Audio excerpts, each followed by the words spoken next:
Hi musicians, this is Miss Slominski, and this is a video about our green belt.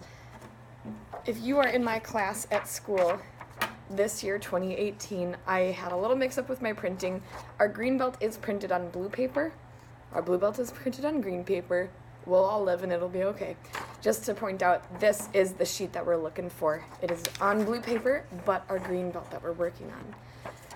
I'm sort of losing my voice a little bit, so I'm trying to do just one video for all of our instruments to cover the skills that we learn in our green belt.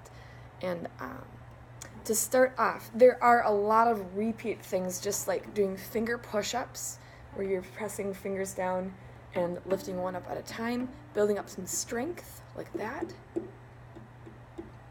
A reminder of the song, playing ants, pizzicato.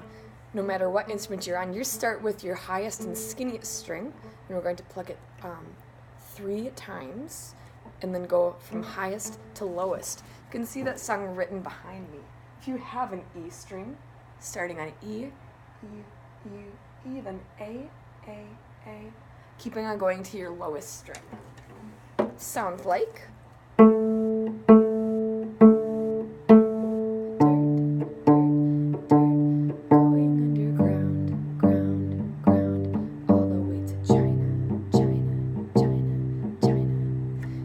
violin, you are starting on your E string. Bass is also starting on E.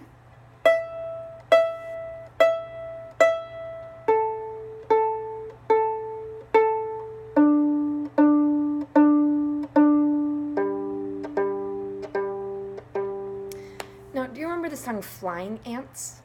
We're going to use that one today too, both pizzicato and arco, using our bow. Try it. So here's what our flying ants looks like.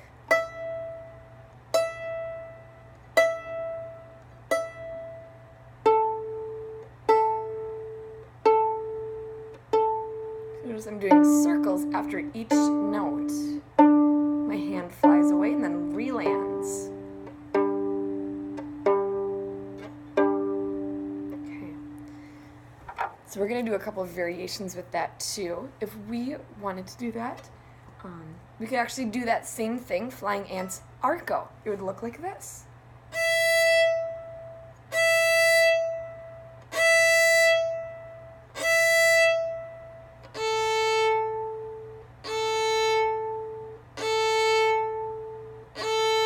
And keep on going on each string. Pause this video for a second, and then try out that song going from your highest string going to your lowest string.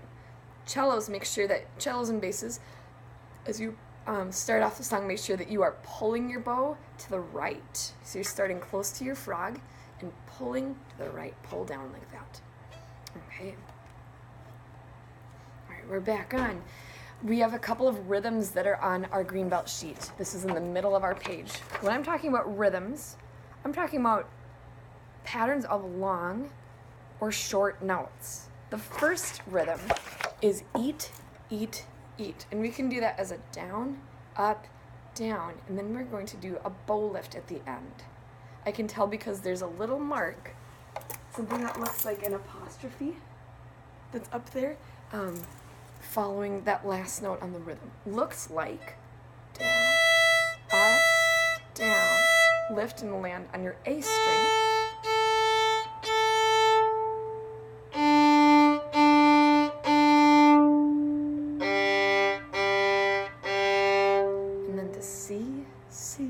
C, if you have a C string.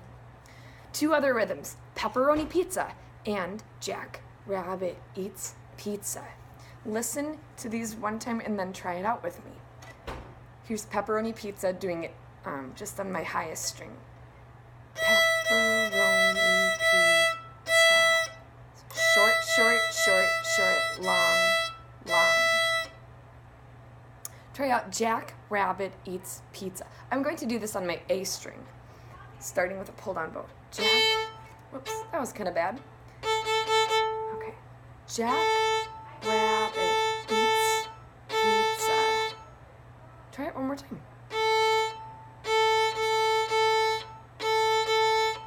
So you can hear, I'm working on getting a nice sound while I'm doing this.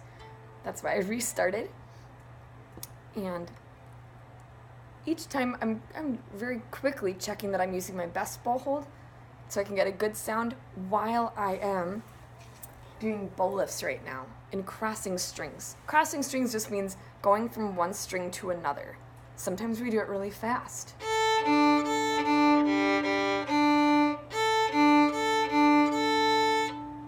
You could try your own pattern of notes right now.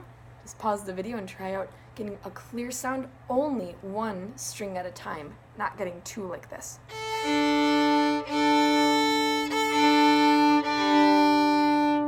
We don't want to do that right now. Okay. So that's going through some of our rhythms that we can do in class. We've also been writing some rhythms. If you want to try this out, the idea is that the slow note is worth 1 count. This pair of notes that are connected on top, a pair of those notes is worth 1 count, and then a rest is also worth 1 count. Each of those rhythms that we've done so far, like eat, eat, eat, rest. 1, 2, 3. That was 4 counts. Same thing with pepperoni pizza. There's 1 pair of fast notes, another pair, and then slow, slow. You could try making your own pattern of 4 counts. Let's see. So you can tell so far we are doing a lot of things. Almost everything that we're doing with this belt is with our bow.